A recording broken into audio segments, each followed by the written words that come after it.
បាទសួស្តីបងប្អូនហើយបងប្អូនខ្លះមួយចំនួនអត់ដឹងថាទូរស័ព្ទខ្លះនៅកន្លែងបេតុងនេះវាស្រាប់តែវាអត់ចេញសម្រាប់យើងឲ្យយើងសាញ់អាវនៅកន្លែង ID អញ្ចឹងថ្ងៃនេះខ្ញុំមកប្រាប់ពីរបៀបដែលដើម្បីយើងសាញ់អាវស្រួលជាដំបូងបងប្អូនចូលមកក្នុង setting មកក្នុង setting យើងឃើញក្នុងនេះអញ្ចឹងឃើញក្នុងនេះក្នុងនេះឃើញចុចអីអត់បានចុចអីបាននេះអញ្ចឹងដើម្បីដោះស្រាយនឹងបានដើម្បីយើងសាញ់អាវបានឬក៏យើងអាចចូលមើលបានអញ្ចឹងយើងចូលមកទីមួយក្រោមមកទីមួយក្រោមយើងមានពាក្យមួយថាគេដាក់ថា screen time អញ្ចឹងយើងចុចលើ screen time មកបាទ screen time អញ្ចឹងទីមួយក្រោមទៀតមក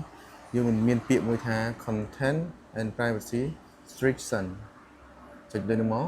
តោះមកយើងឃើញសញ្ញានេះគេថាបើ content and privacy restriction នេះគេចុចបើអញ្ចឹងយើងទាញទៅក្រោមមកឃើញយើងគេដាក់មួយ account នេះ account នេះយើងចុចលើ account នោះមកបន្ទាប់មកយើងដាក់ពាក្យថា allow មានន័យថាពេលយើងបើកទៅយើងអាចឃើញគណនីរបស់យើងបានធម្មតាយើងអាចចុចចូលមើលព័ត៌មាននេះបានប៉ុន្តែបើយើងដាក់ don't allow យើងអាចចុចអីបានទាំងអស់គឺសញ្ញាគឺលុបអត់ឲ្យយើងចុចបានទេអញ្ចឹងយើងដាក់ allow មកបាទហើយតងទៀតយើងថយអស់មកយើងឈើញទេយើងចុចបានយើងអាចចុចបានណាយើងចុចបានយើងអាចសាញ់អាវបានអីបានទាំងអស់យើងក៏ចុចសាញ់អាវទៅសាញ់អាវទៅបានបាទអញ្ចឹងបើសិនជាវីដេអូនេះគិតថាល្អ